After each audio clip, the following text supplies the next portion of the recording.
Hi Mark, this is Lily, S04441040. The speech title is Esther Duflo, Social Experiments to Fight Poverty.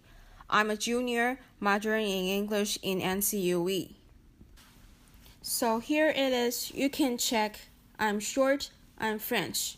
I have a pretty strong French accent, so that's going to be clear in a moment. Maybe a sobering thought and something you all know about, and I suspect many of you gave something to the people of Haiti this year. And there is something else I believe in the back of your mind you also know. That is, every day, 25,000 children die of entirely preventable causes. That's a Haiti earthquake every 8 days. And I suspect many of you probably gave something towards that problem as well, but somehow it doesn't happen with the same intensity. So why is that? Well, here is a thought experiment for you. Imagine you have a few $1,000,000 that you've raised. Maybe you are a politician in a developing country and you have a budget to spend. You want to spend it on the poor. How do you go about it? Do you believe the people who tell you that all we need to do is to spend money? That we know how to eradicate poverty, we just need to do more? Or do you believe the people who tell you that aid is not going to help? On the contrary, it might hurt. It might exacerbate corruption, dependence, etc. Or maybe you turn to the past. After all, we have spent billions of dollars on aid. Maybe you look at the past and see, has it done any good? And sadly, we don't know. And worst of all, we'll never know. And the reason is that, take Africa for example. Africans have already got a lot of aid. These are the blue bars. And the GDP in Africa is not making much progress. Okay, fine. How do you know what would have happened without the aid? Maybe it would have been much worse, or maybe it would have been better. We have no idea. We don't know what the counterfactual is. There's only one Africa. So what do you do?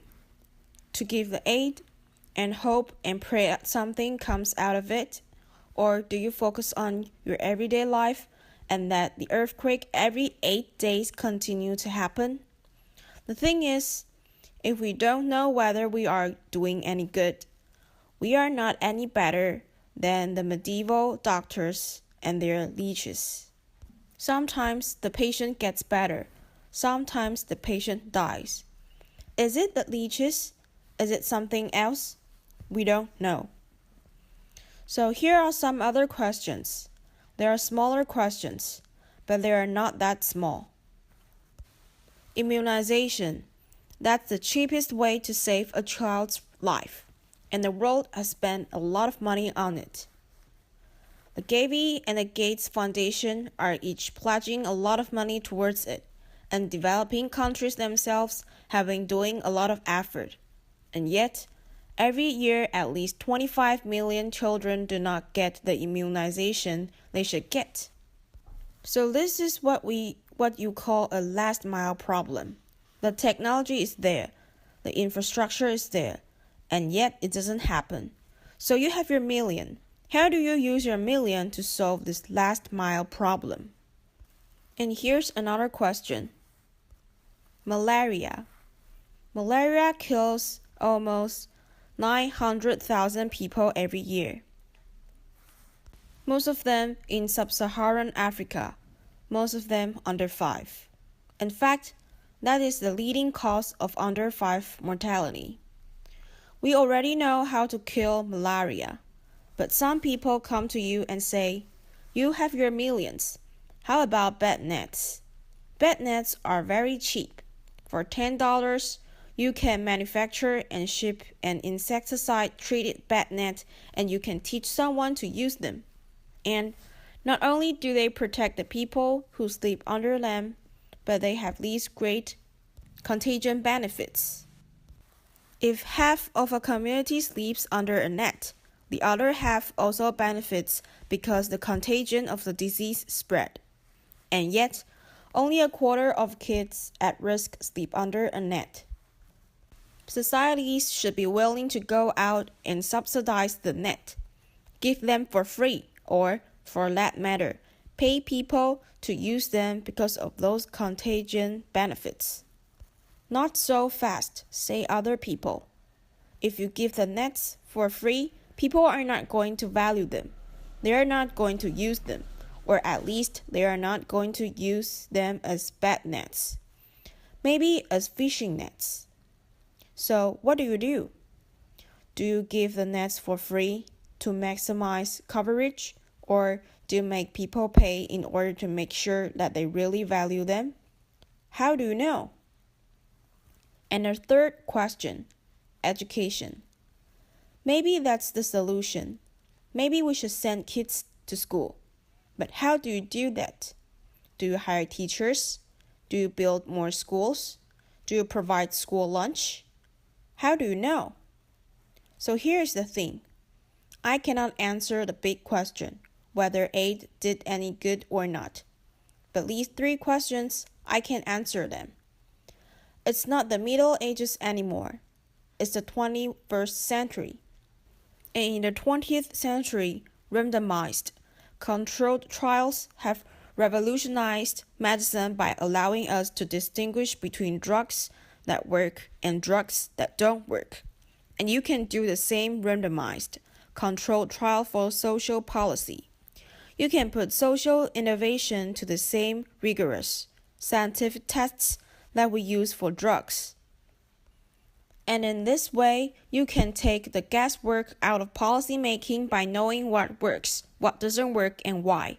And I'll give you some examples with those three questions. So I start with immunization. Here's Udaipur district. Rajasthan. Beautiful. Well, when I started working there, about 1% of children were fully immunized. That's bad, but there are places like that. Now, it's not because the vaccines are not there. They are there, and they are free. And it's not because parents do not care about their kids. The same child that is not immunized against measles, if they do get measles, parents will spend thousands of rupees to help them. So you get these empty village subcenters and crowded hospitals. So what is the problem? Well, part of the problem, surely, is people do not fully understand. After all, in this country as well, all sorts of myths and misconceptions go around immunization. So if that's the case, that's difficult. Because persuasion is really difficult. But maybe there's another problem as well. It's going from intention to action. Imagine you are a mother in Udaipur district, Rajasthan. You have to walk a few kilometers to get your kids immunized. And maybe when you get there, what you find is this. The sub-center is closed. You have to come back. And you are so busy and you have so many other things to do. You will always tend to postpone and postpone. And eventually, it gets too late. Well, if that's a problem, then that's much easier. Because A, we can make it easy. And B, we can maybe give people a reason to act today rather than wait till tomorrow. So these are simple ideas, but we didn't know. So let's try them. So what we did is we did a randomized, controlled trial in 134 villages in Udaipur districts. So the blue dots are selected randomly. We made it easy. I'll tell you how in a moment. In the red dots, we made it easy and gave people a reason to act now. The white dots on comparisons. Nothing changed. So we make it easy by organizing this monthly camp where people can get their kids immunized.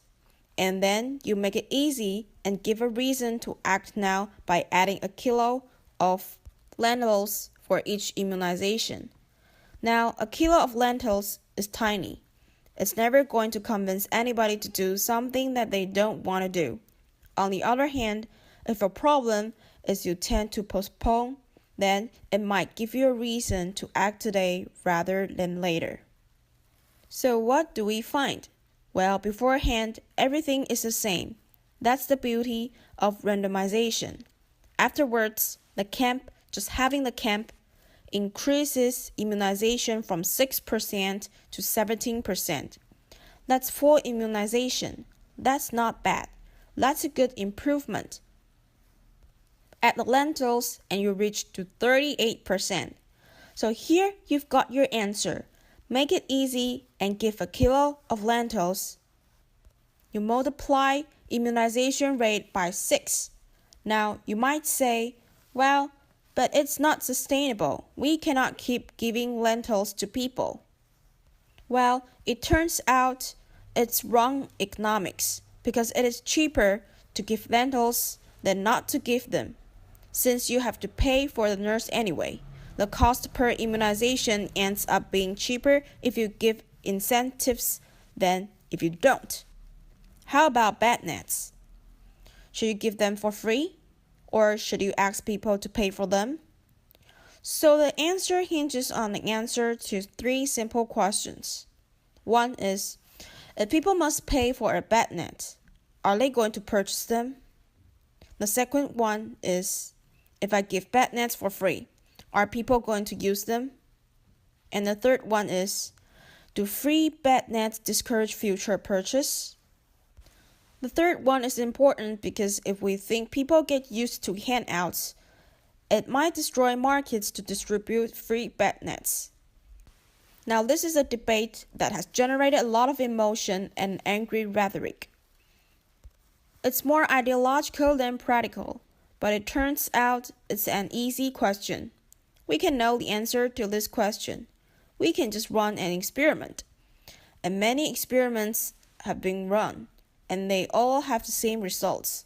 So I'm just going to talk to you about one. And this one that was in Kenya. They went around and distributed to people vouchers, discount vouchers. So people with their voucher could get the bed net in the local pharmacy. And some people get 100% discount, and some people get 20% discounts, and some people get 50% discount, etc. And now we can see what happens. So how about the purchasing?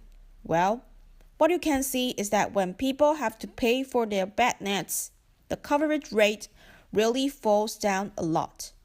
So even with partial subsidy, $3 is still not the full cost of a bed net. And now you only have 20% of the people with the bed nets. You lose the health immunity. That's not great. Second thing is, how about the use? Well, the good news is people, if they have the bed nets, will use the bed nets regardless of how they got it. If they get it for free, they use it. If they have to pay for it, they use it. How about the long term?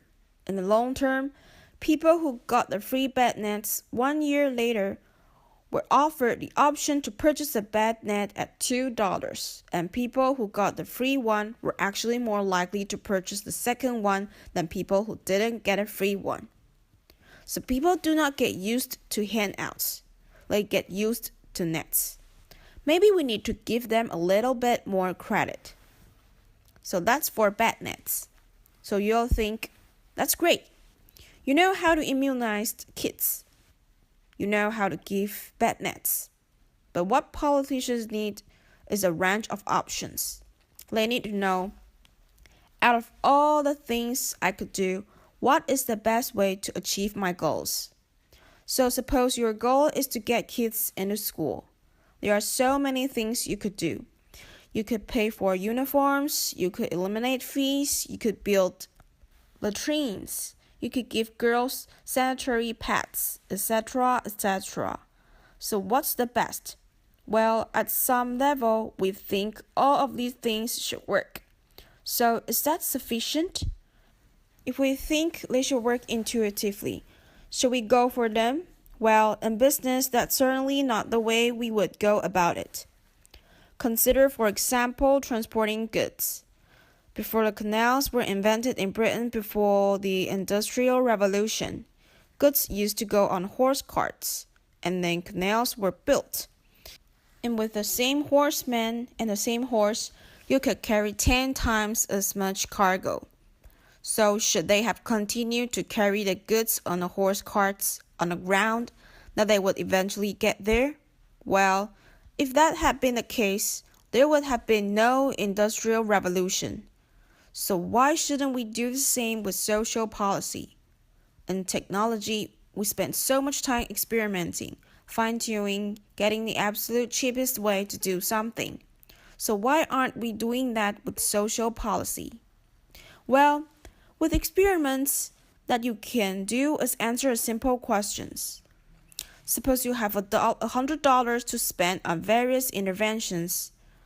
How many extra years of education do you get for your $100? Now, I'm going to show you what we get with various education interventions. So the first ones are, if you want the usual suspects, hire teachers, school meals, school uniforms, scholarships, and that's not bad.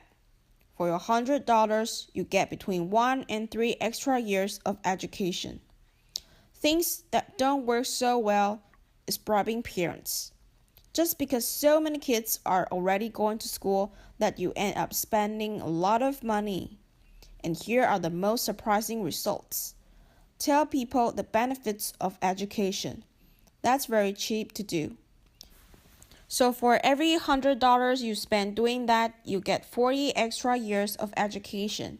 And in places where there are worms, intestinal worms, cure the kids of their worms. And for every $100 you get almost 30 extra years of education. So this is not your intuition. This is not what people would have gone for. And yet, these are the programs that work. We need that kind of information. We need more of it. And then we need to guide policy. So now, I started from the big problem, and I couldn't answer it. And I cut it into smaller questions, and I have the answer to these smaller questions. And there are good, scientific, robust answers.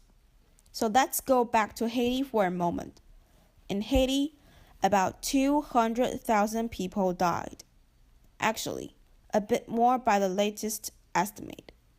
And the response of the world was great. $2 million got pledged just last month. So that's about $10,000 per death.